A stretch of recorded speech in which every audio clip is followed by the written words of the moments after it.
Messieurs, dames, bonjour, bonsoir et bienvenue pour ce bilan des animés de la saison du printemps. Avec cette vidéo, je vais essayer d'expérimenter une nouvelle façon d'expliquer, une nouvelle façon de construire ce genre de bilan. Donc ne m'en voulez pas si c'est pas encore parfait, c'est un petit test. Puisque je vais essayer pour chaque série dont je vais vous parler aujourd'hui de les décortiquer en 3 points. Et essayer surtout de éviter de m'évaser un peu dans tous les sens et de partir un peu en couille, ce qui fait que parfois je vais parler 2 minutes d'une série, puis 10 minutes d'une autre, et je vais partir complètement en cacahuète, tout mélanger au final, mélanger mon avis, parler du scénar, parler de la réal, parler de ceci, parler de tout en même temps, ce qui fait que c'est un peu chiant à suivre, autant le dire. Je vais me tenter d'essayer d'étayer les 3 points séparément, un par un, pour chaque série. Bon, il y en a peut-être sur certaines où j'aurai moins de choses à dire, mais au moins j'aurai essayé de rendre ça plus digeste, moins chiant à suivre. Peut-être pas de, comment dire, de chapitrer, parce que ça je le fais quasiment jamais, ou quand je le dis je l'oublie très souvent, donc je vais pas vous le promettre sur ce coup-là. Mais je vais essayer de rendre ça le plus agréable à suivre en tout cas. Et de bégayer moins aussi, parce que ça c'est le début de vidéo, donc je me perds souvent dans mes explications. Commençons par les séries que je vous ai faites en réaction sur cette chaîne YouTube. Et la première, et celle dont je viens finir l'épisode tout de suite, là je viens de finir il y a moins de 10 minutes, il s'agit de Mushoku Tensei saison 2, sachant que la troisième saison est déjà annoncée. Ça c'est très très cool, ça c'est un vrai plaisir. D'ailleurs j'ai choisi le petit key visual concernant la dernière partie de la saison, hein, même si bon, ça ne concerne vraiment que 2 épisodes ou 3 épisodes, mais je le préfère. Il est plus beau ce key visual que les autres, hein, puisque voilà. Bon, niveau scénario, qu'est-ce que racontait cette saison 2 de Mushoku Tensei? Eh bien, en adaptant du tome 7 au tome 12 à peu près, hein, des romans, même si ça ne parlera à personne, mais c'est sympa de le dire pour les light novel readers, hein, puisque vous savez comme moi que le light novel est maintenant officiellement en France, hein, donc vous saurez à peu près ou jusqu'où ça adapte chaque saison, donc c'est bien de le dire quand c'est possible et quand je me suis suffisamment renseigné sur le sujet, hein, comme ça c'est cool. Adapte donc en premier lieu le passage de Rudeus dans une ville où il croise le groupe de Sarah, hein, notamment le tome 7, hein, où ça se passe mal et ça finit mal avec ce groupe, hein, puisqu'il n'arrive plus à bander, le pauvre petit, il est toujours traumatisé de ce qui s'est passé avec Eris et sa séparation, et il avait décidé de partir à la recherche de Zénith, hein, puisque c'était son prochain objectif, il avait plus rien à foutre de toute façon et monsieur était en dépression. Ça avait mal fini avec le groupe de Sarah, malheureusement pour lui, hein. Et il était parti à l'école de magie de la noix, hein, ce que lui avait recommandé sa chère et tendre maîtresse, son professeur depuis belle lurette, hein. On se rappelle que c'est Roxy qui lui avait dit si jamais un jour tu as l'occasion d'aller à l'école, va à l'école magique de la noix. Donc il s'est dit pourquoi pas, j'ai reçu en plus une convocation pour y aller. Il a croisé Linalis sur le chemin, ils sont allés à l'école de magie, il a recroisé Sylphie là-bas bien sûr, et c'est sur ça que s'était laissé le premier cours de la série avec enfin Rudeus qui reconnaît Sylphie, parce que on savait que cette dernière se faisait passer pour un garçon sous les noms de Fitz, hein, avec en tant que, excusez-moi, de garde du corps de la princesse, bien sûr. Mais ça avait plutôt bien fini, Rudeus avait enfin réussi à bander à nouveau, et s'était trouvé sa première compagne, avec maison, etc. C'est sur ça qu'avait commencé le second cours, qu'on a regardé il n'y a pas si longtemps que ça, où il se construit une vie de couple, en fait, hein, où il a une maison, il a enfin sa propre intimité, etc. Aïcha et Norn qui viennent rejoindre la famille, il se réconcilie avec sa sœur dans un épisode que j'ai pas trouvé 100% convaincant, de mon point de vue personnel, et puis bien sûr le reste de la série avec le sauvetage de Zénith, hein, l'appel à l'aide de Gis, hein, qui envoie cette lettre à Rudeus, mais aussi à Elina Lise, pour aller sauver en urgence Zénith, puisque c'était trop compliqué pour eux. Alors je sais plus c'était combien, il devait peut-être être 5 ou 6, mais c'était visiblement pas suffisant pour sauver Zénith, et vous en connaissez la conséquence, hein, le décès de Paul en souhaitant protéger Rudeus, quand bien même il s'était un peu, encore une fois, tiré dans les pattes un peu avant, mais ça n'empêche que Paul se sacrifie en sauvant Rudeus, et les conséquences qui en auront derrière, bah, c'est que Zénith aussi Elle est sauvée, certes, mais elle est plus comme avant, quoi. Mais tout est bien qui finit bien. Il a une nouvelle femme, en la personne de Roxy. Paul n'est malheureusement plus là, mais sa nouvelle vie de famille commence. Il a une deuxième femme, il vient d'avoir son premier enfant. Et puis, tout est bien dans le meilleur des mondes, quoi. J'ai fait le tour de manière simple, rapide et concise. J'espère qu'en tout cas, j'ai pas loupé des infos essentielles. Je ne crois pas. Bon, il y a Itogami, mais ça, c'est encore autre chose. Ça, c'est pour plus tard. Je le garde personnellement. Niveau réal, animation et musique, en tout cas de manière globale, toute la réalisation du studio Bind, qui en première partie de saison n'était pas convaincant du tout, hein. On savait que la majorité du staff de la saison 1 avait quitté le navire, en la personne de Manabu Okamoto et de l'animateur principal de la saison 1, bon, même si Kukawa a quand même fait le taf tout seul, parce que le pauvre il a été laissé avec sa bite et son couteau et on lui a dit démerde-toi, sachant qu'on avait eu aussi la bande-annonce, vous vous rappelez, à l'Anime Japan, qui montrait des images et tout, superbe séquence d'action de Kukawa et tout, ça ne sera pas utilisé dans la série. Donc le mec a animé une séquence entière, hein, vous savez, hein, avec l'arrivée de Zoldat et tout, pendant que le groupe se fait attaquer par des monstres. Cette séquence dans la bande-annonce ne sera même pas utilisée dans la série, ça sera même carrément sauté dans la série, c'est une adaptation ratée sur ce point-là. En tout cas, le tome 7, de manière générale, a été un vrai massacre. Et la réal n'était pas convaincante du tout, hein, ça allait pas du tout. Il y avait énormément de off-modèles, hein, sur Udeus et... de manière globale sur Udeus tout court en fait, hein, pas que sur sa tronche, sur son physique et tout, parfois il avait un bras de bodybuilder mon pote, ça avait aucun sens, mais et en animation aussi ça suivait pas, il y avait quelques scènes d'action mais ça casse pas trois pattes à un canard, à la limite il y avait l'épisode 1 qui était convaincant, après tout le reste ça a été en downgrade. La seconde moitié, par contre, était quand même un peu mieux, parce que même si ça bougeait pas beaucoup, hein, c'était surtout la vie de couple et tout, à partir de Paul, là on savait, en fait on nous avait teasé depuis un moment que l'épisode avec l'hydre et le combat dans le dernier sous-sol pour sauver Zenith allait envoyer du giga pâté.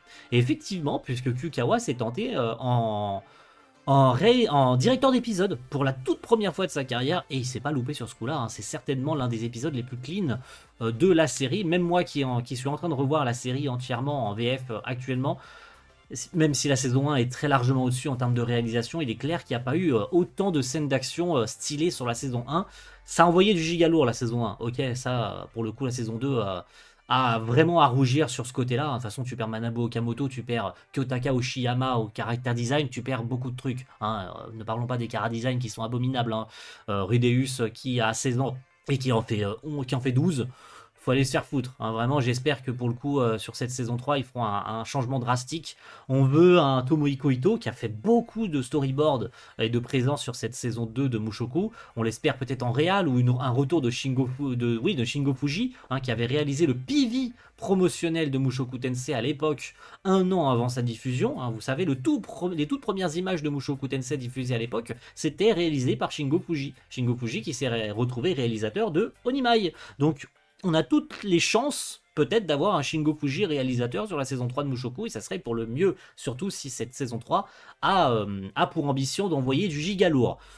Et puis au niveau musique, bon, qu'est-ce que j'ai à dire, hein, c'est toujours pareil, hein, c'est Fujisawa, je crois, qui fait les musiques, le même compositeur que Yuru Camp. Ça pour le coup, rien à dire de plus, sinon, si ce n'est que c'était assez convaincant dans son ensemble. Donc est-ce que j'ai aimé cette saison 2 de Mushoku? Bah de toute façon les réactions sont là pour ça, donc je pense que oui, de manière globale j'ai bien aimé cette série, j'ai rien de plus à ajouter là-dessus, hein, j'ai fait à peu près le tour. Donc ouais, c'était globalement appréciable. Il y avait des points qui sont négligeables sur beaucoup de points, c'est surtout en scénario en fait que c'est négligeable, le voyage dans le désert et tout. Ils ont skippé beaucoup de trucs, beaucoup de dialogues et tout, donc ça a fait grincer des dents, principalement les light novel readers sur internet, et surtout les derniers épisodes qui étaient... Enfin, il était clair que ça allait faire des vagues, ça en a fait moins que je le pensais, mais c'était appréciable de manière globale. Un peu moins sur la première partie qui était chiante à crever, mais la deuxième, elle, par contre, était plutôt cool. Voilà. J'en garderai un bon souvenir, et puis on a la saison 3 qui arrive bientôt, donc les gars.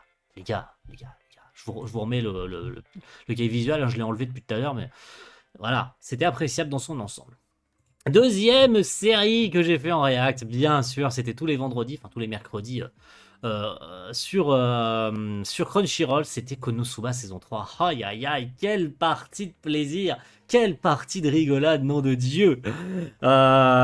Scénaristiquement, ça adapte du tome 6, ça adapte le tome 6 et le tome 7 des romans, hein, sur 16. Donc c'est dans la même veine que les autres saisons, voilà, ça fait le même nombre d'épisodes que les autres saisons. Ça adapte la partie avec la princesse Iris, où Kazuma profite bien sûr de ses aventures trépidantes d'aventurier merdique, mais qui a quand même réalisé de belles choses, on peut le dire quand même, hein. Il n'a pas volé son titre de bon aventurier, même si sa classe est nulle à chier, il a quand même vraiment, il a réellement tué des généraux démons, donc ça pour le coup il a pas mytho. Puis voilà, le passage au château avec Chris aussi, hein, quand ils veulent voler le bijou de Iris, où il récupère la bague aussi d'Iris, hein, une bague qui est censée être destinée au futur mari de la princesse, hein, donc futur roi en l'occurrence, hein, futur souverain du royaume. C'était trop bien, c'était hyper bien réalisé. Mais la seconde partie, elle n'a pas à rougir là-dessus, hein, c'est-à-dire le départ alors c'était de Darkness, ouais, le départ de Darkness, où elle contracte, ou en tout cas sa famille a contracté beaucoup de dettes envers notamment, vous savez, hein, le noble véreux Alderp, voilà, c'est ça, le gros dégueulasse là. Et donc, elle ne fait pas confiance à ses amis pour l'aider, elle veut même pas que Kazuma l'aide à rembourser ses dettes, alors que le gars, il est plein de flouze. Mais bon, voilà, hein, Kazuma dans toute sa splendeur. On peut ne pas aimer en fait l'humour En fait, si l'humour de Konosuba ne marche pas avec vous, ça sert à rien de continuer la série. Enfin, je l'ai toujours dit depuis la première saison, même si on a enfin un vrai streaming sur cette saison, sur cette série, de manière globale en tout cas. On a une VF d'ailleurs qui arrivera très bientôt sur cette saison 3, hein. Ils ont doublé la 1, la 2, le film, etc. Donc bien sûr, on va avoir une VF sur cette série. Mais de manière globale, si l'humour de cette série ne marche pas sur vous, ça sert à rien de vous forcer à continuer. Ça va un peu trop loin sur certaines choses, hein. Il y a certains épisodes où franchement ça allait beaucoup trop loin, mais moi ça me fait rire. En fait, je le prends vraiment au millième degré. Mais c'est vrai que certaines choses vont beaucoup trop loin sur Konosuba. Ça existe pour faire rire, mais c'est vrai que pour nous occidentaux, ça fera rire les Japonais parce qu'ils sont très millième degré et tout, et parce que c'est leur culture et machin. Pour nous, c'est vrai que c'est un peu limite certaines situations. Mais moi, ça me fait pleurer de rire. Mais vous imaginez pas à quel point. Les romans m'ont déjà fait pleurer de rire quand je les ai relus alors que j'avais déjà vu la série avant, tu vois. Même si on attend toujours indéfiniment la suite. D'ailleurs, c'est bien dommage. Mais bon, c'était trop cool.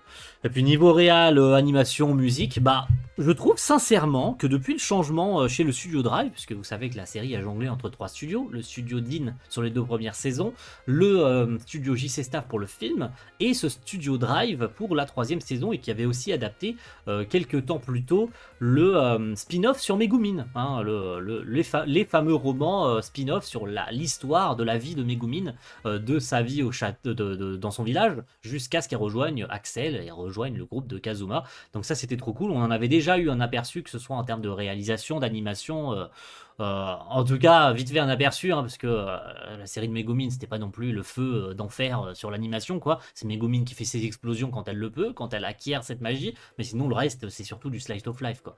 Mais Konosuba c'est du slice of life de manière générale, hein, mais il y a eu 2-3 épisodes qui t'ont envoyé du giga pâté sa mère, hein, contre l'hydre. L'épisode contre l'hydre, oh sa mère! Et puis l'épisode final, c'est pareil, l'épisode final où Kazuma vient sauver Darkness dans l'église, et puis t'as Megumin qui arrive pas à se retenir de faire ses multiples explosions là, c'est incroyable, sa mère! C'est répétitif as fuck, on a toujours ça comme conclusion de saison, et même dans le film d'ailleurs, hein, ça se finit par une explosion, mais voilà, c'est habituel hein, dans Konosuba de toute façon, mais ça envoie du pâté sa mère, hein. Franchement, les autres saisons n'ont pas à rougir sur leur petite sœur en saison 3 là, hein. Franchement, c'était giga cool sa mère, hein. Ah oui, j'ai pas honte, hein. Franchement, cette saison 3 était, je pense, à mon humble avis, l'une des meilleures que les autres, hein.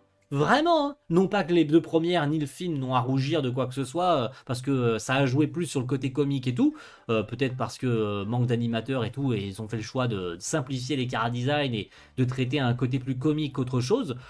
Mais cette saison 3, en caractère acting, en animation, en tout, je veux dire de manière globale, en direction artistique et tout, je trouve que c'est vraiment la saison la plus belle. Bon, ça veut pas dire qu'ils en feront une 4e, puisque les romans sont terminés depuis un bon bout de temps et on connaît les Japonais de ce côté-là. Faire la promotion d'une série qui est déjà terminée, ça n'en vaut pas la peine. On a quand même eu cette saison 3, donc on peut se réjouir, hein, et on peut s'imaginer qu'à l'avenir, on pourra peut-être avoir une saison 3. sans compter qu'on attendrait peut-être pas 7 ans pour ça. Pas savoir, on attendra le temps qu'il faudra, et si elle arrive pas, c'est pas grave, hein. Mais ouais, est-ce que je l'ai aimé? Bien sûr, évidemment, c'était un vrai plaisir, une partie de rigolade à non plus finir, c'était trop bien. Merci au Studio Drive, et on espère un jour qu'une saison 3, une saison 4, pardon, excusez-moi, verra le jour. Tsukimichi, saison 2. Alors là, je suis un peu plus réservé sur cette saison 2. Saison 2 qui était donc 2 fois plus longue que la première. Toujours Shinji Ishihara à la réalisation, mais surtout changement de studio. Hein. On passe du studio... J'ai déjà oublié. C'est quoi le studio de la saison 1? Oh, je suis désolé. J'ai oublié. Ah, j'ai un trou de mémoire, excusez-moi, mais c'est passé chez JC Staff. Ça, par contre, je m'en souviens. Voilà, ça j'en suis sûr. Ça s'est bien passé chez JC Staff avec plus du double des épisodes, puisqu'on avait eu 12 ou 13 pour la première saison et 25 pour cette saison 2, qui encadre niveau scénario une partie un peu chiante. On va pas se mytho, hein. Makoto rejoint une école dans une ville où il devient le professeur intendant de quelques élèves et tout. De l'autre côté, on avait eu une intrigue qui d'ailleurs se passait au milieu de la saison 1, puisqu'on avait l'arrivée des héros de Limia et de Grutonia, hein, je crois. Hein, vous savez, les deux héros là qu'on voit sur l'affiche, avec notamment la meuf qui connaît Makoto, parce qu'ils viennent du même lycée, etc. Et c'est bien de jouer là-dessus. Hein, peut-être la DS, la connasse de DS a joué là-dessus, hein, sur niveau réel et tout. Mais j'aimais des réserves sur cette saison 2 parce qu'en fait, Makoto, il a pas galéré du tout. Au contraire, il prend quasiment jamais les bonnes décisions dans cette saison 2. C'était vraiment chiant, même quand il y a l'invasion avec l'arrivée des démons et tout, et que ça part en cacahuète et que la ville est sur le point de se faire détruire, le mec il reste impassible à travers tout ça, alors que d'un côté tu prends ça, et d'un côté tu prends le moment où il se fait recadrer là, parce que il a pas fait les choses comme il faut au niveau de sa boutique et tout, le gars il se fait prendre à son propre jeu en mode vous nous avez pas indiqué où est-ce que vous obteniez vos marchandises et tout, donc il se retrouve un peu acculé, il a pas les compétences pour, donc il est pris au dépourvu. Par contre, quand il s'agit de combat, là le mec il en est limite arrogant, et en fin de saison, le gars ne galère pas du tout, alors qu'on prépare pourtant à ce que ses ennemis reviennent, vous savez, la meuf dragon là avec son Lancer là, le mec qui peut faire apparaître des épées, et Sophia, la meuf dragon là qui utilise l'épée, qui vient se battre avec lui, que Makoto a déjà vaincu quasi facilement dans la saison 1. D'ailleurs, ces événements se répercutent sur la 2, puisque on ne sait pas vraiment si c'est lui, et puis finalement on lui dit, bah si, tu sais, le cratère là qui a été créé il y a pas longtemps, là où c'est devenu un lac géant, bah en fait c'est de ta faute, parce que c'est toi qui a créé un cratère géant. Et on le voit au début de saison 2, puisque je vous ai dit que l'intrigue concernant les héros se passe au milieu de la saison 1. Donc en fait, on aperçoit de loin, selon un autre point de vue, ce que Makoto a fait. Le cratère que Makoto a fait quand il y a la giga explosion, on le voit du point de vue des héros. Et ça, c'est trop cool. C'est trop cool. Il y en a qui n'ont pas compris pourquoi ils avaient fait ça. Moi, j'ai trouvé ça trop bien qu'on ait un autre point de vue et tout. Mais sinon, de manière globale, c'était chiant en fait. C'est juste Makoto qui joue le prof. Puis après, il y a eu une invasion avec les démons où il fait confiance à une démone et finalement, oh là là, comme c'est prévisible, oh là là, elle l'a trahi. En fait, ils se sont jamais fait confiance mutuellement. Quelle surprise! Et puis donc, plein d'autres sous-intrigues de merde là, avec les élèves. Comment dire, il y a un espèce de festival où ils s'affrontent tous en 1v1 ou 2v2 là, où t'as un autre élève qui en veut à Makoto, puis il aide deux jeunes filles aussi qui ont perdu leur pays, puis il passe un deal avec elles pour que genre il aille conquérir le royaume démon. Bah vous voulez plus de moi dans votre ville, donc je n'ai plus aucune raison de faire confiance aux humains, donc je vais me ranger du côté des démons. Puis finalement la situation s'inverse en fin de saison, puis il prend, vous avez vu un peu comme moi cette apparence de Power Ranger là pour pas se faire reconnaître, puis il éclate sans aucune difficulté tous ses ennemis, à la limite, c'est même pas à la limite de l'arrogance, avec de l'arrogance totale. Le mec ne galère pas du tout, alors qu'il galérait un peu sur la saison 1 et tout. Le mec il roule sur tout ce qui bouge, il en vient même à limite manquer de respect à la DS en mode enfin non, je ferai rien pour toi espèce de connasse. Et elle en est limite soit à l'éliminer, soit elle se doit de lui octroyer son souhait parce que t'as pas le choix en fait. Enfin, t'étais censé l'éliminer de base, puis en fait il a obtenu des pouvoirs cheatés, tu sais pas comment. le gars manque de respect à tout le monde. Et ça me fume de rire. Et la fin de saison, bon, c'est très anecdotique. On a la saison 3 qui est annoncée. C'est bien. C'est cool, je regarderai la suite parce que j'ai bien aimé les musiques de Takanashi, parce que passons à la réal et au reste. Niveau réal, bon, c'est Shinji Ishihara qui a réalisé 80, allez, peut-être 80%, voire 85% des storyboards. Ça reste regardable de manière globale. Maintenant, il n'y a pas de séquence mémorable comme sur la saison 1, malgré la présence de Shigeki Kimoto et d'Aoki qui a fait quelques séquences, puisqu'on est chez JC Staff, on vous rappelle. Donc il y a bien évidemment eu du Aoki, mais c'était très... ouais, c'était pas ouf, hein. On va pas se mytho, hein. Il y a eu 2-3 séquences sympathiques, mais ça casse pas 3 pattes à un canard. Alors qu'il y a eu 25 épisodes, c'est-à-dire qu'il y a eu quand même le temps de construire certains trucs et tout. Et pourtant, c'était assez statique, hein, cette saison 3. Il y a vraiment qu'à cette saison 2, pardon. Parce que la 3 arrive bientôt. C'est gratuit, je leur dis une deuxième fois. Mais sinon, il y a vraiment que l'avant-dernier et le dernier épisode qui bougent vraiment un peu. Mais sinon, tout le reste est vraiment très anecdotique. Je retiens pas de séquence très mémorable sur cette saison. Même Kimoto qui a fait une petite présence, peut-être même en présume. C'est même pas sûr qu'il ait été dessus officiellement parlant. Faudra revoir le staff en question. Sinon, j'en retiens rien de très impressionnant, hein, sur cette saison 2. Pourtant, les trailers en donnaient confiance. Avais-je trop d'attentes? Probablement. Voilà, c'est juste une idée comme ça. Est-ce que j'ai aimé cette saison 3 cette saison, je vais y arriver, hein, cette saison 2 de Tsukimichi? Oui, oui, ça restait sympa à regarder, ça casse pas 3 pattes à un canard. Niveau intrigue, bon, ça finit plutôt bien pour la sous-dimension et pour Makoto qui a conclu des marchés à droite à gauche avec tout le monde parce qu'il a eu un peu de chat de s'en sortir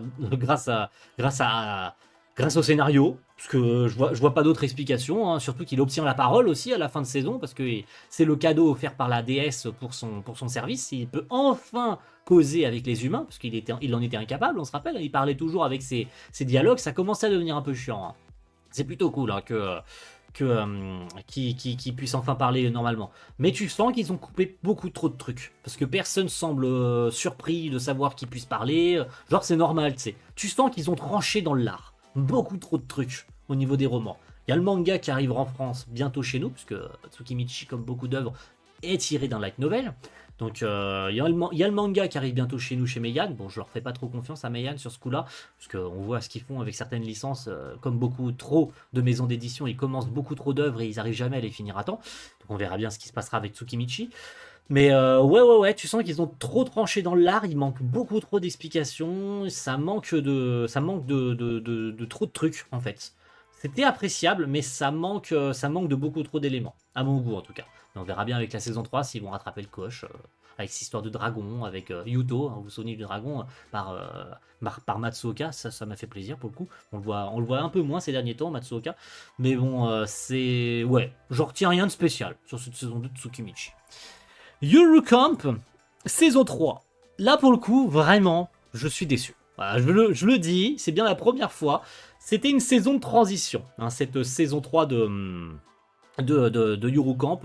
En vrai, en scénario, j'ai pas grand chose à dire. Hein. Je ne sais plus de quel tome à quel tome ça adapte. Je crois même que ça dépasse les tomes français. Donc, ils sont allés un peu plus loin avec un nouveau personnage qui est introduit vraiment à la toute fin de la saison. On a une partie du début de saison où t'as Rin qui va voyager avec la copine de Nadeshiko là en moto, ils vont faire leur tour de leur côté, puis ils vont rejoindre Nadeshiko plus tard, puis après, en finale, c'est juste plusieurs petits bouts d'intrigue où chacun a fait son tour de son côté, puis la fin de saison, c'est tout le monde va faire son petit coin aussi, mais pendant le printemps, puisque ça y est, c'est le printemps du côté de cette saison 3, donc on a la fin de l'hiver où chacun soit a fait un truc en commun, soit a fait un truc solo, et puis à la fin, on a les cerisiers en fleurs et tout, c'est très joli, c'est très sympa et tout, mais vraiment sur les derniers épisodes c'était chiant, il se passe rien en fait, il n'y a pas de connexion, de trucs comme la saison 2 où ils sont toutes parties en expédition tout ensemble, et donc il y a vraiment un fil conducteur. Là il n'y en avait pas sur cette saison 3 et ça c'est vraiment dommage, il y avait vraiment zéro fil conducteur. Ok, ils vont faire un truc en commun vraiment sur quelques minutes à la fin de l'épisode, mais sinon c'est tout. En fait on attend juste tout ça pour ça. Et ça, c'est dommage, tu vois. Vraiment, il n'y avait rien vraiment de très intéressant. Revoir les personnages et tout, c'était cool.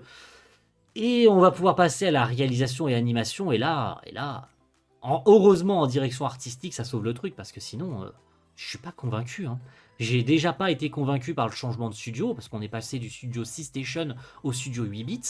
Et bah, j'ai pas été convaincu du tout, hein. Heureusement qu'il y a les musiques et la direction artistique qui n'ont pas changé, parce que oui, c'est bien les deux seuls trucs qui n'ont pas changé sur cette saison 3, parce que sinon, tout le staff a changé, hein. Et oui, puisqu'on a changé de studio, donc changement global de staff. Fort heureusement, la direction artistique, elle, quant à elle, n'a pas changé, puisque c'est toujours le même directeur ou la même directrice, hein, je sais plus si c'est l'un ou l'autre, de la directrice artistique, ou le directeur artistique qui était déjà sur les 2 premières saisons, et le film qui était toujours présent. Je pense qu'il voulait vraiment éviter de changer tout d'un seul coup pour éviter d'avoir une cassure visuelle et tout. C'est vrai qu'au niveau design, pardon, est-ce que c'est peut-être la nostalgie qui joue et que j'ai été trop habitué au design de la saison 1, 2 et du film, chez Station aussi, et que ça m'a fait trop bizarre, bien qu'on se rapproche des designs du manga, hein, vraiment, là pour le coup, sur cette saison 3, on était très proche des vrais designs du manga. Là, on peut pas faire plus fidèle en termes de design. Mais c'est justement le problème d'avoir commencé avec 2 saisons, plus un film avec des designs qui s'éloignent un peu, pour te faire une saison 3 qui fait une cassure totale et qui te rapproche du manga. C'est pas bien. Voilà, c'est pas bien de faire ça. En plus de l'intrigue qui suit pas et qui est un peu barbante, bah pardon, hein, mais j'en retiens pas grand chose, hein, vraiment très oubliable, hein, cette saison 3 de Yuru Camp. Donc oui, vous vous en doutez bien, j'en retiens pas grand chose, hein, malheureusement. C'est la première fois que je suis déçu du Yuru Camp pour le coup, hein. J'en retiens rien du tout, je l'oublierai très rapidement cette saison 3 de Yuru Camp. Et puis voilà, c'est tout ce que j'avais à dire sur cette série. Donc on va faire plutôt rapide. Ah, une petite série très sympathique avec Arc Demon Dilemma, comment aimer son épouse elfe. Et cette série, c'est un bordel. Voilà, c'est un bordel, ça n'a aucun sens. Pareil, le fil conducteur de cette série est juste, c'est juste n'importe quoi. Je comprends pas comment ils ont adapté le bordel. Tiré dans light novel, bien sûr. Le manga, je crois qu'on l'a en France, ce manga. Donc, l'histoire raconte les aventures de Zagan, un mage, un sorcier, et de Nephi, une elfe, qui l'achète en tant qu'esclave. Et ils vont commencer à vivre leur petite vie de couple. Alors, de couple, c'est vraiment entre très gros guillemets, puisqu'en réalité, la vraie intrigue de couple ne commence que beaucoup plus tard. Vous voulez savoir ce qu'adapte cette saison 2 cette série, excusez-moi, au niveau des light novels? Les 2 premiers tomes. Seulement les 2 premiers tomes. Ce qui est ridicule en termes d'adaptation. Vous m'enlèverez pas ça, hein. Ça ne raconte vraiment que l'intro de l'histoire en fait. Même pas l'intro. Je crois même qu'ils ont skippé des trucs. Alors je n'ai pas lu les romans, j'y connais rien. Je me suis juste renseigné juste pour la vidéo. C'est juste pour vous ça. Et au niveau du manga, je crois que ça adapte les 3-4 premiers tomes du manga. Mais j'en suis pas certain. Et donc, ouais, il y a plein de personnages qui rejoignent le casting. Chastiel, Val et Forêt. Forêt, la petite fille aux cheveux verts, la dragonne, la petite dragonne qui rejoint leur famille. T'as Barbatos, là, le pseudo-pote du héros, et finalement c'est un gros fils de pute. Et puis le chevalier, là, qu'on voit tout en haut, qui est censé être un fils de pute, puis finalement non, alors que le mec il aurait pu dire dès le départ, mais je suis pas votre ennemi, mais en fait si, mais en fait non.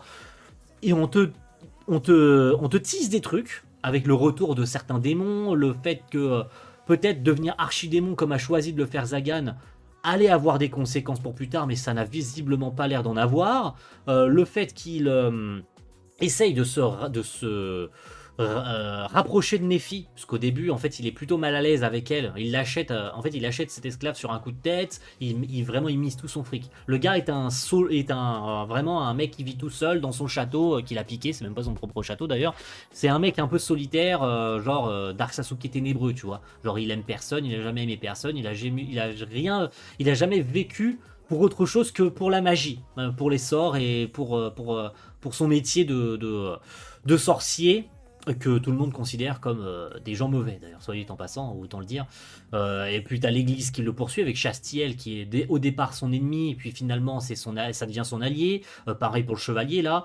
Barbatos, qui est censé être son allié, entre sorciers, on peut se céder. En fait, non, c'est un gros connard. Valet Forêt, son histoire est plutôt mignonne, donc ça, pour le coup, j'ai pas grand-chose à dire. La petite est très chou. Et puis, Zagan et l'autre, et l'elfe, parce que j'ai carrément oublié son prénom, Zagan et Nefi, c'est platonique. On a le cliché parfait, vous savez, des Japonais, où t'as des séries d'animation là où ils prennent 12 000 ans à se tenir la main.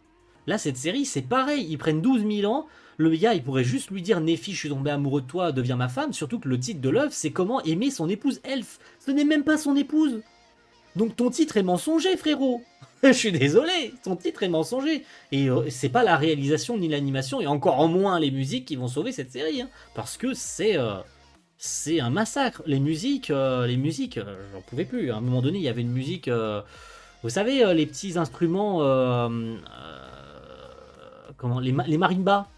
Vous connaissez peut-être le marimba, cet instrument incroyable où tu as des petites limes en bois et où tu tapes, ça fait des petits... Dung, dung, dung, dung, dung, dung. Il y avait une musique comme ça pendant 12 minutes de l'épisode. Pendant la moitié de l'épisode, il y avait juste une musique comme ça fait... Pendant 12 minutes, j'en peux plus. C'était horrible. C'était juste catastrophique. C'était infernal. Donc non, cette série, j'en retiens rien du tout. À part peut-être que l'elfe, elle avait la même voix que Fern dans Free Ren. Parce que oui, c'est évidemment la seule truc que tous les gens ont retenu de cette série. Et parce qu'il y avait une petite scène de fanservice où t'as Nefi, quand elle arrive dans le château de Zagan, qui soulève sa jupe en mode « Ah, vous allez me faire du mal, je vais devenir votre esclave ». Ça dure 10 secondes. Mais c'est juste ces 10 secondes qui ont fait connaître la série. Vous vous rendez compte où est-ce qu'on en est? 10 secondes où la meuf elle monte sa culotte parce qu'elle est prête à devenir une esclave alors que Zagan n'a pas la moindre mauvaise intention la concernant. Il l'envoie même chier à un moment donné pour la protéger, ce qui est un malentendu, hein, bien sûr, parce qu'elle se croit abandonnée mais finalement il a fait ça pour la protéger. Bon, ça se réconcilie après, mais est-ce que j'ai aimé cette série? C'était juste pour passer le temps. Voilà. On va dire les termes, c'est juste pour passer le temps. Ça, c'est totalement oubliable. S'il faut une saison 2 un jour de ce truc, je regarderai, peut-être juste pour la culture. Mais sinon, pardon, et c'est ni bon ni mauvais. C'est juste oubliable. Voilà. C'est pas un isekai. C'est juste une romance, action et tout. Enfin, action. Hein, que l'animation est pas terrible. Hein. Je crois que c'est le studio Synergie SP ou qui s'occupe de cette série. Je sais même plus. Hein. Et je préfère pas m'en souvenir. Que vraiment il n'y a rien, rien. Vraiment c'est le vide intersidéral, hein, cette série en termes de scénar. Il passe des trucs qu'on comprend pas, et puis même si tu as envie de comprendre, va te faire foutre quoi. Donc voilà, je crache dessus ouvertement parce que franchement je trouve pas grand chose à redire dessus, ni des trucs intéressants à dire dessus, donc ça c'est bien dommage. La suite par contre, Maoka Koko no Rotusei, saison 3 dont la suite a d'ores et déjà également été annoncée, puisqu'une suite en film d'animation, cette fois-ci qui sera canon, puisque vous vous souvenez probablement qu'il y avait déjà eu un film Maoka Koko à l'époque qui n'était pas canon. Je crois pas en tout cas qu'il l'était, puisqu'il se passait d'ailleurs au milieu de l'intrigue de la saison 2, alors qu'il est sorti avant la saison 2, ce qui fait que le film d'époque avait spoilé les gens concernant un personnage important et un personnage central de la saison 2. Et cette saison 3, qui, au niveau du scénar, va plutôt traiter, on va dire, de la conséquence qu'aura eu la fin de saison 2 avec l'attaque terroriste dans la tour, que bien sûr Tatsuya arrive à déjouer par ses pouvoirs, parce que Tatsuya est trop fort, bien sûr, hein, c'est le principal problème de cette série. Tatsuya est beaucoup trop fort. Tatsuya résout tout seul. Tatsuya, on lui dit n'y va pas, il y va quand même. Et on lui dit ça va avoir des conséquences, il y va quand même. On lui dit non, Tatsuya ne doit pas savoir. Tatsuya peut entendre quelqu'un parler à 10 km. Tu ne peux rien lui cacher. Tatsuya, c'est un gars qui répond à tout, qui peut tout faire, qui a besoin de personne, et le peu de fois où il en a besoin, c'est vraiment juste pour s'en servir de pion.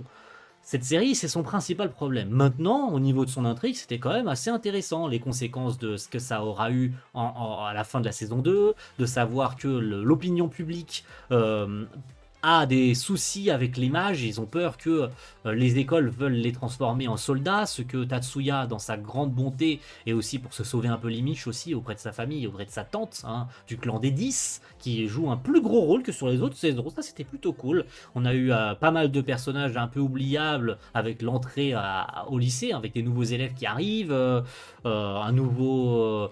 un perso, alors je crois qu'il était teasé dans la 2, mais comme j'ai pas le moindre souvenir de ce qui s'était passé, même peut-être dans la 1 à l'époque, avec le personnage de Zo, là, le mec chinois là, qui est recherché par Tatsuya, il le chasse pendant toute la saison pour que le mec finisse par se suicider à la fin de l'épisode final. Voilà, tout ça pour ça. En fait, il s'est passé toute une saison où le mec il est traqué, il est recherché de toutes parts, par tout le monde, quitte à se mettre en danger et à se foutre sur la gueule avec le clan des 10, sachant que c'était une mission demandée par la tante là. Et à la fin de la saison, elle l'invite ouvertement alors que Tatsuya est jugé indirectement, on va dire, comme une arme vivante. C'est à peine s'il est considéré comme un humain. Donc fort heureusement pour lui, il a rempli son rôle avec merveille, malgré quelques réticences de sa sœur, qui a toujours un complexe un peu trop forcé à mon goût sur lui, hein. Et surtout sur l'opening, qui était cool d'ailleurs, franchement ça pour le coup, rien à dire, on peut passer sur Real Animation et tout, c'était propre, 8 bits s'en est bien sorti, beaucoup plus que sur du Rucam quand même, c'est pas le même type de série, ni le même staff, vous m'aurez compris, c'était juste pour la blague. Donc oui, ils s'en sont bien sortis, de manière globale, c'était appréciable. Il y a des persos qui jouent juste le rôle de persos tertiaires, hein, tout le casting de la série, parce qu'ils sont quand même nombreux hein, comme personnages, hein. Ils ont joué aucun rôle, autant le dire. T'as un perso qui apparaît dans les derniers épisodes, qui quand même, on le voit dans l'opening et tout, est teasé comme un perso ultra puissant. Le gars, on le voit juste se rendre utile dans les 2 derniers. Et puis on voit plein de trucs dans l'opening qui au final ne se passent même pas. Opening mensonger, peut-être. Maintenant, Lisa a quand même fait le taf. Voilà. On va pas se mytho, hein, c'était quand même plaisant. Je pense que même c'est l'un de mes openings préférés de la saison. Ça, je le cache pas.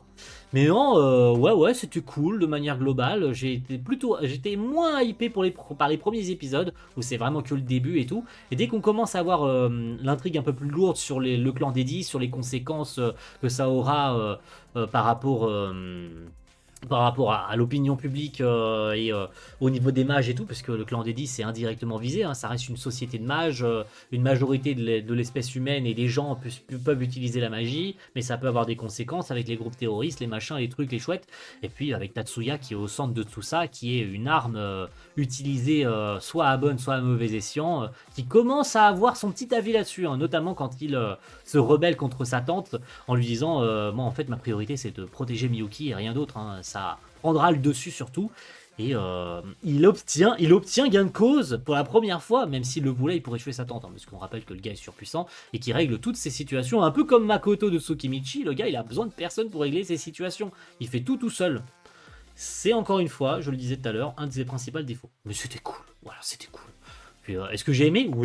Oui, malgré la fin qui est oubliable as fuck, c'était cool. Voilà, c'était cool. Alors, après Arc Demon Dilemma qui était pas terrible, on passe sur un Isekai cette fois-ci et qui est encore moins terrible, avec Chillin' in Another World. Alors, que dire sur cette série? Alors, un Isekai, hein, où un mec qui d'ailleurs est le seul Furio, même si ça c'est son nom dans le nouveau monde dans lequel il est transféré en tant que héros, classique, hein, isekai classique du mec rando qui est invoqué dans un autre monde pour devenir un héros. Finalement, il a des pouvoirs de merde, donc il est jeté comme un malpropre à la porte du monde des démons, et il s'avère que ce mec en fait a des capacités infinies et devient le mec le plus fort de l'univers, sauf qu'au lieu de sauver le monde, et parce qu'on se rend très vite compte qu'en fait les démons sont pas si méchants que ça, il décide d'avoir une vie tout à fait normale et il tombe nez à nez avec une jeune fille. Au départ, c'est une petite fille, puis finalement, ça finit par devenir sa femme. Et cette fille, elle est là. Hein, cette fille, elle est là. C'est une fille loup, donc au début est son ennemi, puis finalement elle tombe amoureuse de lui, on sait pas comment, on sait pas pourquoi. Puis au début, ils commencent par jouer un faux couple. Puis finalement, ils deviennent un vrai couple. Pour finir par niquer dans le dernier épisode. Ouais, je vous ai un peu perdu là quand même. Donc ouais, l'intrigue tourne vraiment autour du fait que le gars, il aime pas la violence. Il a sa petite vie tranquille. Et derrière tout ça, t'as plein d'intrigues de merde avec les démons, avec le pays des humains qui cherchent désespérément à le récupérer parce qu'ils se rendent vite compte que le héros qu'ils ont invoqué juste à côté est un gros connard qui pense qu'à sa gueule, qui est avide d'argent et tout, qui est pourchassé partout. Et t'as l'intrigue parallèle du côté des démons qu'on comprend en fait qui sont pas si méchants que ça, avec le roi démon actuel qui devient ami avec Furio et essaye de le dissuader en mode bah genre peut-être que toi tu pourrais faire la différence, sachant que si tu le voulais tu pourrais détruire notre monde à toi tout seul, hein, voilà, rappelons ça. Le mec il est même capable à un moment donné quand Lys se fait blesser mortellement à utiliser une magie temporelle pour faire revenir son corps en arrière et la sauver, alors qu'elle était clairement destinée à mourir. Mais voilà, c'est à ce moment-là d'ailleurs qu'il décide d'en faire véritablement sa femme et que la blague n'est finalement plus une blague, avec les chevaleresses qui finissent par tous vivre ensemble dans la même maison. C'est nul. c'est chiant, c'est nul, il se passe rien. Alors c'est nul, j'abuse un peu. Voilà, je reconsidère un peu mes paroles. C'est pas nul, c'est juste... C'est censé être un isekai de base et au final il prend très rapidement contre-pied en mode en fait il se passera rien d'épique. On va juste vivre notre vie, bas les couilles de la guerre contre les démons, bas les couilles de ce qui se passe dans le putain de monde. T'as la princesse qui vient leur demander assistance et il les envoie chier en mode non, pardon, en fait, moi j'aime pas la violence donc je vous aiderai pas, vous vous démerdez. Limite, il leur a pas dit comme ça, hein, mais c'est limite, c'est genre, bah pardon, mais moi j'aime pas me battre donc ouais, ok, je suis surpuissant, ok, je pourrais sauver le monde, mais débrouillez-vous tout seul. Je le ferai ou en tout cas, je le ferai à ma manière. Donc c'est fait de manière un peu pacifique et tout.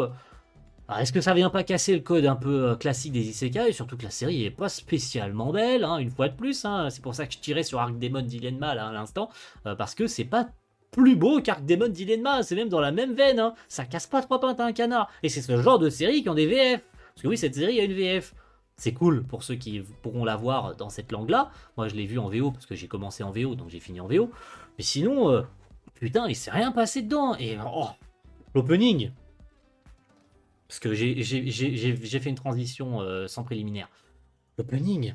Parce que cette Lys, hein, la femme louve, est jouée par Rie Kugimiya. La voix de Happy dans Fairy Tail, pour ceux à qui ça parle. Elle a chanté l'opening. Mais c'est d'un malaise. Oh, c'est d'un malaise. Je vous invite à aller jeter un œil à cette série. Elle voit rien que l'opening. Vous l'avez vu passer hein, partout, hein, avec le Danna-sama Kyun-Kyun, là, vous vous en souvenez, hein, tout le monde l'a vu passer sur les réseaux. C'est un niveau de cringe ultime, cet opening.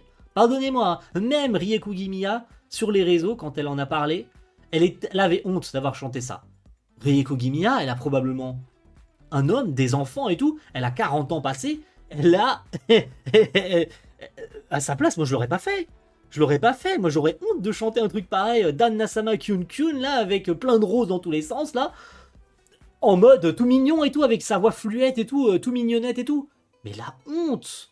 Moi j'aurais honte d'avoir chanté un truc pareil, c'est des seiyuu japonais, ils sont payés pour ça, tu vois, c'est leur métier. Mais le niveau de honte, moi je fais ça, mon gosse, je rentre de l'école, après ma session de tournage, ma session d'enregistrement, je rentre chez moi, je vois quoi, mon gamin qui regarde à la télé l'opening et tout de la série. Mais comment tu veux le regarder en face après ça? Moi j'aurais honte, hein. Moi j'aurais tellement honte.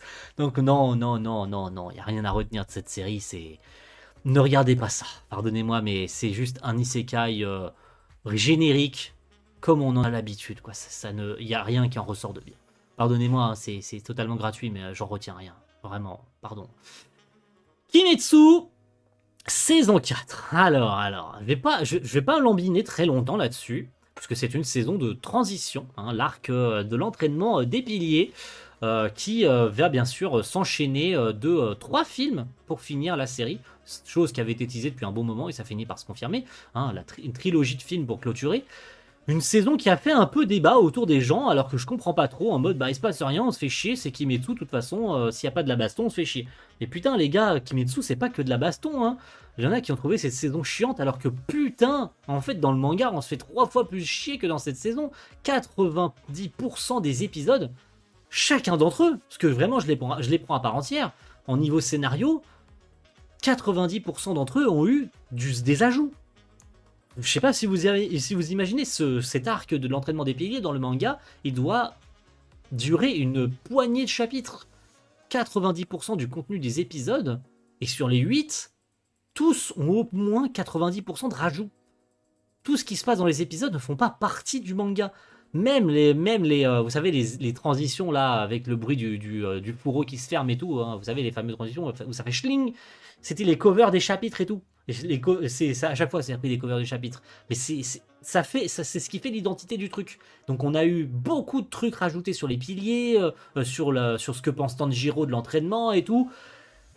Le final, par contre, ça c'est un autre débat. Voilà, le final, genre Muzan qui prend 3000 ans à marcher dans la neige, enfin dans la brume là, il y en a qui ont aimé, il y en a qui ont moins aimé, ça dépend de l'argumentaire, mais pardonnez-moi, mais j'en ai ras le cul de moi de ce genre de truc. Alors, j'ai beau aimer Kimetsu de tout mon âme, même le dernier épisode, pardonnez-moi, mais l'explosion de Buyashiki qui prend 1000 ans là, elle prend vraiment une minute entière, l'explosion en slow motion. Faut arrêter ça. Ça c'est juste pour gagner du temps. Ça, c'est pas juste beau, c'est beau. C'est beau, mais c'est juste pour rajouter du temps. Ça n'a aucun intérêt. Arrêtez de faire ça. J'espère qu'ils feront pas ça dans les films. Parce que ça va juste pas être possible dans les films. Si vous mettez ça dans les films, ça va vraiment pas le faire. Autant, j'aime bien les FX, tu vois, je suis un bandeur de FX, je suis un bandeur du Ufotable. Vous pouvez me traiter de bandeur du Ufotable, mais à un moment donné, il y a vraiment des limites, quoi. Genre faire du slow motion sur 1 minute ou sur 3 minutes de Muzan qui marche dans la brume et dans la nuit avec une musique style film de Bollywood, faut aller se faire foutre. C'est stylé, c'est beau, mais ça n'a aucun intérêt. Vraiment, si c'est juste pour gagner 3 minutes d'épisode, vous auriez pu les gagner à mettre autre chose. Genre toute la phrase avec Muzan qui arrive. Tu vois, tout le début d'épisode de Muzan qui débarque dans l'épisode final, tu pouvais l'intégrer à la fin de l'épisode précédent. Si c'était pour perdre 3 minutes de Muzan qui marche, tu pouvais le gagner. Au niveau réel, c'était du sucre. Hein, voilà, ça pour le coup, ils sont toujours autant parfaits, Ufotable. Beaucoup trop à mon goût, hein, ils en ont beaucoup trop fait d'ailleurs pour une saison de transition. C'est là où je me dis qu'est-ce qu'ils vont pouvoir proposer pour le final. Ils ont du pain sur la planche, hein, parce que c'est de l'hémoglobine pure, hein, ce qu'on va voir dans le final. Les gars, vous n'êtes pas prêts, hein. Mais voilà, c'était cool à regarder. C'était très plaisant, parce que si c'était juste contenté de faire le strict minimum, on leur en aurait voulu, et surtout qu'ils auraient dépassé l'entraînement des piliers. Donc ils étaient obligés de faire toutes ces intrigues supplémentaires, etc., sur chacun des piliers. Et ça permet d'ailleurs de s'attarder un peu plus sur les piliers. C'était tout le but, hein, d'ailleurs, de cette saison de transition. Ce que les gens n'ont visiblement pas compris. Voilà, après c'est purement perso, hein. Mais voilà, est-ce que j'ai aimé cette saison? Oui. Voilà, autant le dire, j'ai beaucoup aimé. Mais le final, faut aller se faire foutre, quoi. Voilà.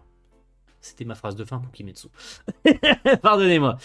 Et là, on va passer sur les 3 derniers. Ouais, parce que ça y est, on arrive enfin à la fin. Je vais pouvoir vous laisser tranquille. Parce que je m'étale un peu. Je prends mon temps. Même si cette vidéo fera 1 heure, c'est pas grave. Je prends mon temps parce que je le fais avec plaisir. Kaiju Number 8, ma petite surprise de la saison, une série que je ne comptais pas du tout regarder à la base. J'en avais entendu parler, ça fait un moment que j'entends parler du manga, mais il se fait assez discret, hein. Il n'y a pas non plus une grosse communauté concernant le manga, ou en tout cas, je n'en vois pas passer dans ma TL, hein. Tapez pas s'il vous plaît, mais j'entendais parler du manga, mais et l'animé ne me donnait pas plus envie que ça. Et par pure curiosité, c'est vraiment parce que je ne comptais pas regarder la série de base, c'est juste par pure curiosité de savoir ce que ça donnerait que j'ai été jeter un œil, parce que on va pas se mytho que le concept de Kaiju Number 8 n'est pas original pour un sou, hein. Le concept de Kaiju, c'est quelque chose hyper répandu au Japon, avec Godzilla et tout. Un manga sur des Kaiju, ça allait pas révolutionner le genre. Et est-ce que ça le révolutionne? Pas du tout. Le héros est cliché as fuck, hein. Kafka Ibino, bien sûr, qui, par une mésaventure, se retrouve par devenir un kaiju lui-même, en fait, hein, le kaiju numéro 8, hein, c'est tout le nom du manga, t'as compris, hein, bien sûr. Il veut rentrer dans les forces de défense et rejoindre son ami d'enfance Mina, hein, Mina Hashiro, pour devenir aussi fort qu'elle et tout, sauf que bah il est juste normal, quoi. Il a échoué je ne sais combien de fois au test pour rejoindre les forces de défense, il avait presque abandonné son rêve, puis finalement, par la force des choses, et parce que l'intrigue te l'explique pas pour l'instant, mais même si je me suis intéressé un peu au manga après la fin de l'animé, ouais, j'ai lu jusqu'au tome 7 ou 8, peut-être même 9 du manga, donc je me suis bien avancé sur une saison 2 qui est déjà annoncée. Ouais, on enchaîne sur les bonnes nouvelles, hein, tant qu'on y est. Donc une saison 2 est prévue pour Kaiju, de toute façon il y a suffisamment de matière à faire, hein, pour une saison 2. Hein. Mais ouais, le casting est cool, hein, Ishikawa, Shinomiya et tous les bandes de la 3e division, c'était plaisant, c'était propre, bravo à Production IG pour cette série, parce que niveau intrigue, j'ai rien vraiment de plus à ajouter, si ce n'est que Kafka est sympa, le personnage est cool et tout. Il joue trop le comique à mon goût, hein. Ça en est beaucoup ressorti, il joue beaucoup trop le comique, mais dès qu'il a commencé à être sérieux, Shinomiya, son histoire avec son padré aussi, est très cool. Ça sera encore développé plus tard, d'ailleurs, je peux vous le teaser d'avance, hein. Il y aura encore d'autres trucs concernant Shinomiya plus tard, pareil, hein, avec le commandant adjoint Oshina, qui est très cool, hein, qui vient d'une famille de samouraïs, c'est pour ça qu'il se bat avec des épées d'ailleurs, hein. Et c'était très cool. Et on peut passer à réal et animation. Je réitère, bravo à Production IG pour cette série. Alors je crois que d'ailleurs c'est une coprod avec le studio de Hideaki Anno, j'ai oublié le nom. J'ai un trou, hein, pardonnez-moi. Comme tout à l'heure avec le studio de Tsukimichi, j'ai un trou, hein, en ce qui concerne Kaiju. Je crois que c'est le studio Kara. Voilà, c'est bon, ça m'est revenu. Le studio Kara, il me semble, a participé à la prod de cette série. C'était en collab, il me semble, avec le studio Kara d'Hideaki Anno. Ouais, franchement, dès les premiers épisodes, c'était très convaincant en termes de réal. Il y en a partout, il y a du sang qui gicle, il y a des morceaux de chair qui giclent de partout. L'affrontement contre le kaiju numéro 9, même le kaiju numéro 10 envoie du pâté sa mère. Même Oshina, hein, contre Kafka, quand Kafka ne fait qu'esquiver les coups. Mais c'était plaisant en termes de réal et en animation et tout. Les musiques, pareil, n'ont pas à rougir. Très franchement, c'était plaisant de fou. Vraiment, c'était un vrai plaisir à suivre cette série de Kaiju Number 8. Là, j'ai vraiment rien de plus à ajouter. C'était juste du plaisir. Et la VF, parce que c'est vrai que j'ai pas barré de beaucoup de VF, hein, sur cette saison du printemps. Parce que Mushoku, je l'ai pas encore vu en VF, je le verrai bientôt. Konosuba, pareil, je leur jetterai un œil. Tsukimichi n'a pas de VF, Yurocamp non plus, Arc Demon non plus, Maoka non plus, Chilling in Another World, je la reverrai pas, mais il y a une VF. Kimetsu, je ne regarde plus la VF depuis la saison 2. Et Kaiju, j'ai tout regardé en VF, bon, sauf les 2 derniers épisodes puisqu'ils ont été repoussés, mais sinon j'ai tout regardé en VF et quel plaisir, cette VF était très bonne. Ça franchement c'est d'une réussite de A à Z, hein, cette série de Kaiju Number 8, hein. J'ai pas honte de le dire, hein. C'est je pense l'une de mes plus belles surprises de cette saison du printemps. Et c'est tout ce que j'avais à dire dessus. Finissons avec les 2 derniers. J'inverse les séries parce que je veux garder le meilleur pour la fin. Donjons et Dragons, Dungeon Meshi. Oui, je vous avais dit qu'on en parlerait, même si le début de saison, comme Mushoku, date d'il y a maintenant 6 mois, puisque la série a fait 24 épisodes et qu'une saison 2 est prévue, bien évidemment, pour Dungeon Meshi, puisque ce n'est pas fini. Au niveau scénario, alors on démarrait plutôt bien sur quelque chose, alors pas forcément de très chill, hein, puisque vous savez que notre groupe d'aventuriers est composé de Laios, Marcil, Chilchok et plus tard de Senshi, hein, le nain, hein, plus tard, qui les rejoindra après leur déboire avec l'affrontement du dragon rouge et la sœur de Laios qui se fera manger. Donc ils voudront partir en expédition dans le donjon pour retrouver le dragon rouge et espérer retrouver évidemment la sœur de Laios vivante. En tout cas, c'est ce qu'ils espèrent, en tout cas, de la retrouver, de retrouver Faline vivante, hein. C'est vraiment le premier tiers de l'épisode de la série sur lequel on va s'attarder. En tout cas, sur lequel il s'attarde, hein. C'est là où le scénario s'attarde. Donc on a quelque chose de plutôt chill, on apprend à connaître l'univers, on apprend à connaître le fonctionnement du donjon. Senshi leur fait plein de petits plats à base de monstres, ce qui ne plaît pas forcément à Marcil. VF incroyable. Marinomen, ma chère, quel plaisir, bravo sur cette VF, encore une fois, j'ai tout regardé en VF sur Netflix, quel plaisir. Oh, mais vraiment, les personnages sont tous plus amusants les uns que les autres, l'intrigue est, encore une fois, hein, je reviens là-dessus, chill au début, et puis dès qu'on arrive à l'endroit où il y a le dragon rouge, donc on a enfin retrouvé le dragon rouge et tout, on a fait tout le petit chemin, on a retrouvé d'anciens camarades et tout, on a descendu pas mal d'étages du donjon en ayant vu plusieurs environnements divers et variés, goûté je ne sais combien de plats divers et variés, pour certains un peu plus appétissants que d'autres, mais bon c'était cool de manière générale, croiser d'autres aventuriers qui joueront leur rôle plus tard avec, vous savez, le mec un peu bronzé et leur groupe un peu nul, où c'est le seul qui se rend plus ou moins utile, hein. J'ai pas retenu tout le nom des persos et le casting est assez énorme, hein, sur cette série, on va pas se mytho, mais du moment où ils retrouvent le dragon rouge et donc par extension où ils imaginaient pouvoir retrouver bien sûr Faline vivante, c'est là où, même si c'était teasé en première partie de saison d'ailleurs avec l'histoire des tableaux, c'est important de le notifier, ou le sorcier maléfique, puisque le but premier en fait de ce pourquoi les gens se rendent dans ce donjon, c'était pour le conquérir et surtout vaincre le sorcier démoniaque. Et en fait, le sorcier démoniaque, on l'a vu plus tôt dans l'intrigue, et on s'imaginait pas qu'il reviendrait comme ça. Faline sauvée, retrouvée, dont les os ont été retrouvés dans le corps du dragon rouge, donc on se dit la mission a échoué. Finalement non, Faline est ramenée grâce à de la magie noire, puisque ce qui finit par attirer le maître du donjon, puisque Faline n'a pas été seulement ramenée, elle a été aussi ramenée grâce à la chair du dragon rouge. Ce qui fait que le sorcier démoniaque va pouvoir se servir de Faline, qui à moitié se métamorphosera en dragon et tout, ce qui fera d'elle une chimère. Et où la seconde partie de l'intrigue sera justement de retrouver la Faline chimère. Donc on part pour un second tour, voilà, on s'enfonce encore plus loin, quitte à même aller jusqu'au fond en fait du donjon, où on en apprendra encore plus sur le fonctionnement de ce dernier, on apprendra beaucoup d'autres éléments en ce qui concerne le background des personnages, un autre personnage d'ailleurs rejoindra le groupe, on imagine peut-être de manière définitive, parce qu'elle est là pour l'instant de manière temporaire, c'est la fille chat là, qui a une malédiction et tout. J'ai pas retenu son nom parce que rien à foutre. Mais sinon, ouais, c'était plaisant à suivre. C'est vraiment la VF que j'ai préférée sur cette série. Franchement, ça, je la retiendrai rien que pour ça. Les personnages sont hilarants. Laio, c'est un peu con sur les bords, mais quand il faut s'en sortir, il a toujours les bonnes idées. Et puis, je veux dire, Trigger quoi. Même si ça n'a pas la tronche d'une série Trigger, c'est Trigger. Donc c'était vraiment plaisant à suivre du début jusqu'à la fin. C'est pas fini, il y a une saison 2, puisqu'ils ont adapté, je crois, 7 ou 8 tomes, peut-être. Je me rappelle plus exactement combien ils en ont adapté sur le manga, parce qu'il me semble que le manga fait 15 tomes. Donc ils en ont adapté un peu plus de la moitié, je crois, pour cette première saison. Donc il reste la seconde moitié adaptée sur une saison 2, où on imagine qu'elle fera 24 épisodes comme cette première, et qu'elle sera diffusée sur Netflix de manière pareille que la première, avec une VF, on imagine aussi en simul-dub, puisqu'elle sortait en même temps que la VO, la VF. Ça, c'était trop cool. Donc voilà, niveau réal animation, j'ai fait à peu près le tour. C'était globalement le plaisir absolu. Est-ce que je l'ai aimé? Est-ce que j'ai vraiment besoin de le dire si je l'ai aimé? Oui, oui, évidemment que oui. Oui. Et c'est un grand oui sur cette série de Dungeon Meshi, Donjons et Dragons, que vous pouvez retrouver sur Netflix. Et finissons par le Graal ultime.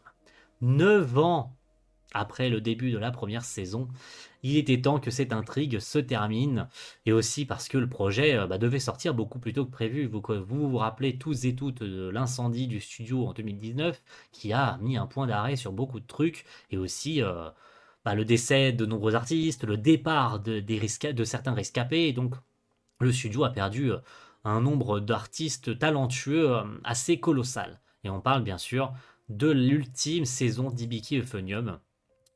Et qu'est-ce que vous voulez que je dise sur cette série?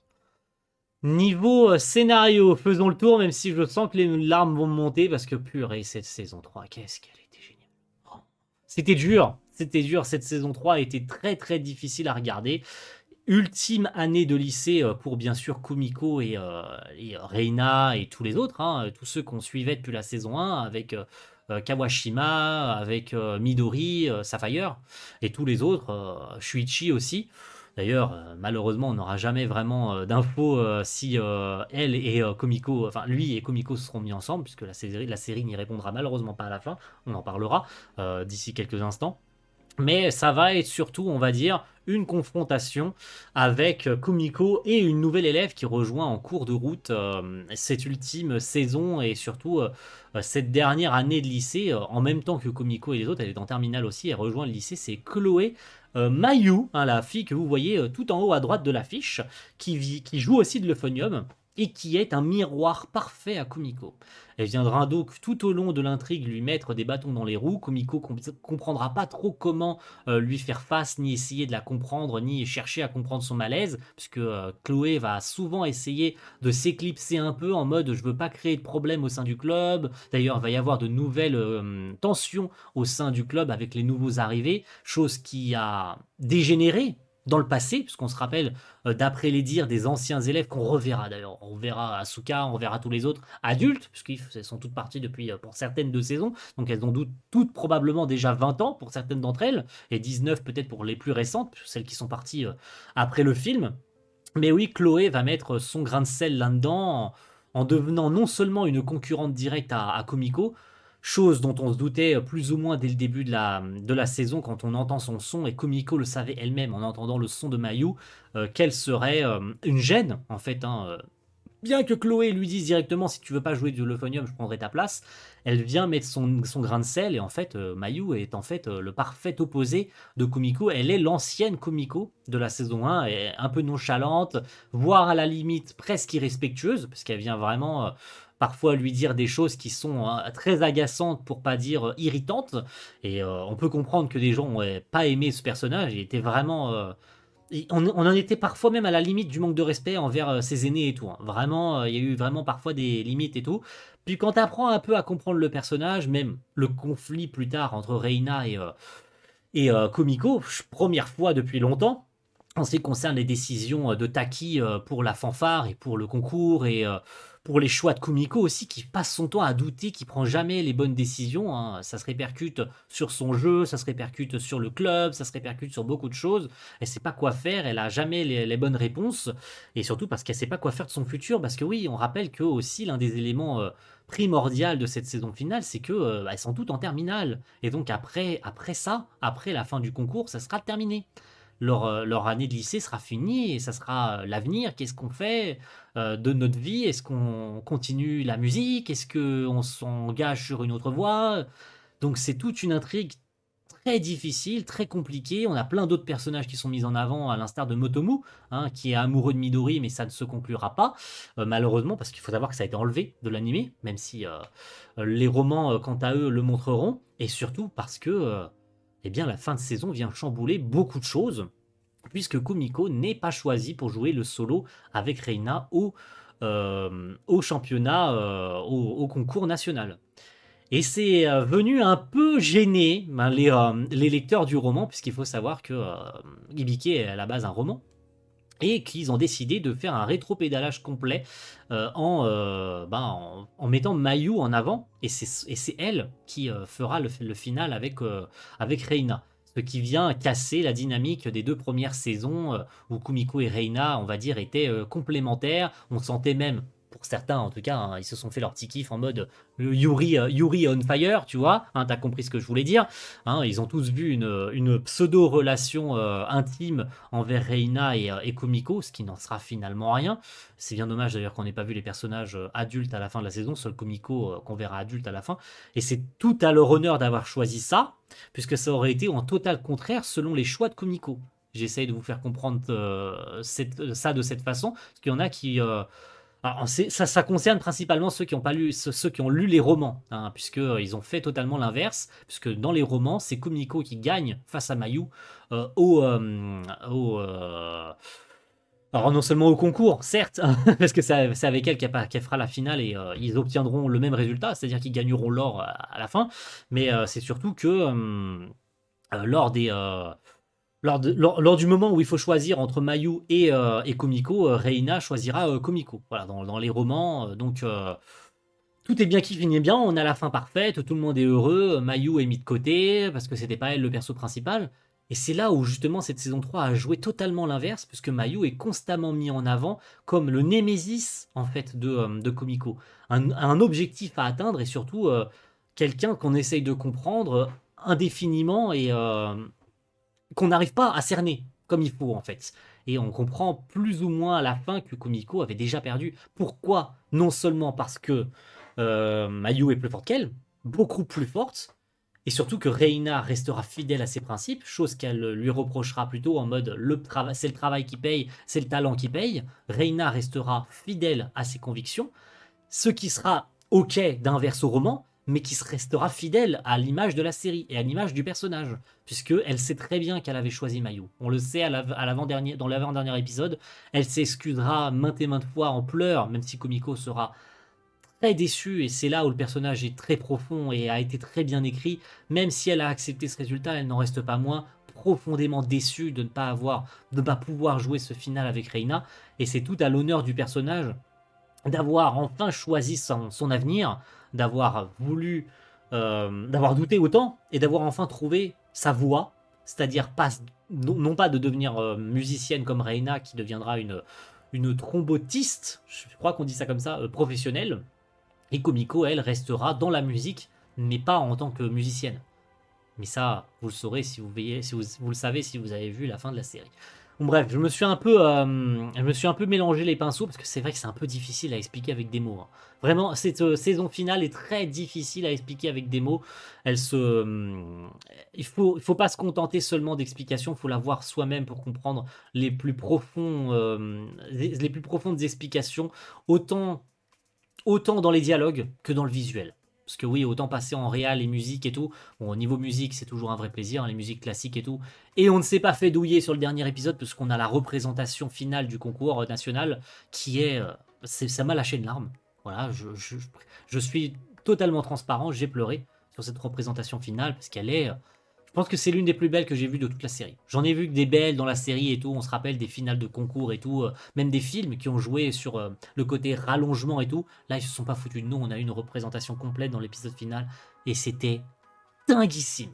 Et de manière générale, la réalisation de Tatsuya Ishihara, qui n'avait plus Naoko Yamada à ses côtés pour clôturer la licence, puisque Naoko Yamada était là en tant que directrice en chef, que réalisatrice en chef sur cette série, ce qui n'était malheureusement pas le cas pour cette saison finale, puisqu'on se rappelle qu'elle a quitté KyoAni, malheureusement, depuis un petit moment maintenant, et maintenant elle réalise ses propres films chez Science Saru, et elle a d'ailleurs sorti très récemment son premier film chez Science Saru, donc on lui souhaite le meilleur où est-ce qu'elle est, si elle est heureuse là où elle est, tant mieux. Voilà, c'est ce qui importe. Mais voilà, évidemment, un petit pincement au cœur de ne pas l'avoir eu sur ce final d'Ibiki. Mais au niveau réel, Tatsuya Ishihara a fait le taf. Tous ceux et celles, tous les artistes, on sait que KyoAni est l'un des studios à ce jour, et toujours à ce jour, l'un des studios les plus sains en termes de traitement de travail, de traitement des animateurs, de production en général en fait. Tout est sain dans ce studio. Les animés ne sont pas faits comme des lettres à la poste ou à la chaîne, comme des studios qui produisent 5 séries en même temps dans la saison, ou 10 séries par an, ou 20 séries par an. KyoAni c'en est une ou deux maximum par an, mais c'est fait avec le plus grand des amours. Et j'imagine même les artistes pleurer à la fin de la diffusion de l'épisode final, parce qu'ils ont fait ça avec tellement de soin et tellement d'amour qui mérite tout le respect du monde. Et cette série d'Ibiki, elle est faite avec un amour inconditionnel, comme toutes les séries KyoAni, tu vois. Je pense à Violet Evergarden, je pense à Chunibyo, je pense à Clannad, je pense à tout ce qui a été fait depuis la création du studio dans les années 80-90. Reste à savoir quel sera le futur de KyoAni. En tout cas, c'était un vrai plaisir de suivre cette ultime série, cette ultime saison aussi, hein, comme je l'ai dit, après 9 ans. La première saison a été diffusée en 2015. J'ai plus assez de mots, j'ai beaucoup trop parlé, ça fait 1 heure que je parle, donc je vous laisse là-dessus. Merci à tous d'avoir suivi cette vidéo. N'hésitez pas à me dire ce que vous avez regardé cette saison, ce que vous avez aimé, moins aimé. Et puis on se retrouve très vite dans 3 mois, ouais, pour faire le bilan des animés de la saison de l'été. Ciao tout le monde, bye.